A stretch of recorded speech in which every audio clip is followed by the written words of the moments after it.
गोविंद भाई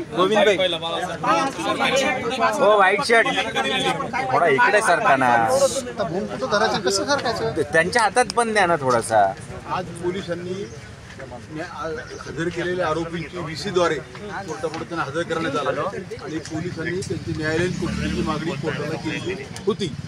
फक्त त्यांना कोठडीची गरज नाही म्हणून आज न्यायालयीन कोठडीची त्यांनी मागणी केली. पुढील तपासात त्यांनी गरज जर पडली पुन्हा एकदा PCR घेण्याचा अधिकार अबाधित ठेवून त्यांनी न्यायालयीन कोठडीची मागणी केली. सर्वांनी न्यायालयाने ती मंजूर केली. किती दिवस 14 पण असं म्हणायचं का की तूर्त प्राथमिक स्वरूपाचा जो काही तपास होता तो आता सीआयडीकडे संपलेला आहे? नाही तसं असं तपास संपलेला असं म्हणता येत नाही.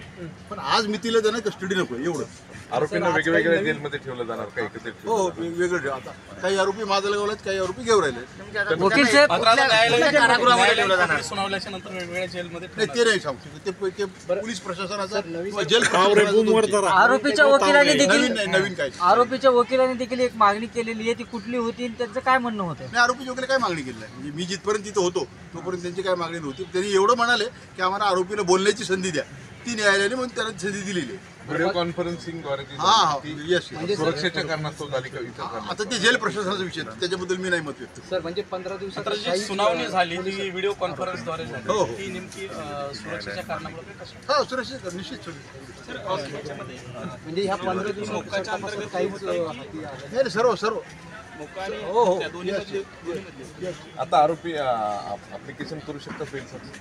आता तो त्यांच्या चॉईस आहे. कधी अर्ज करायचा असेल तर त्यांच्या अधिकाराचा भाग आहे. पण करू शकतात. तो त्यांचा अधिकाराचा भाव आहे. म्हणजे पुन्हा जर अर्ज केला, पुन्हा जशी विनंती केली तर पुन्हा पोलीस कस्टडी मिळू शकते. म्हणजे आता जी न्यायालयीन कोठडी आहे मोका सर्व 637/24.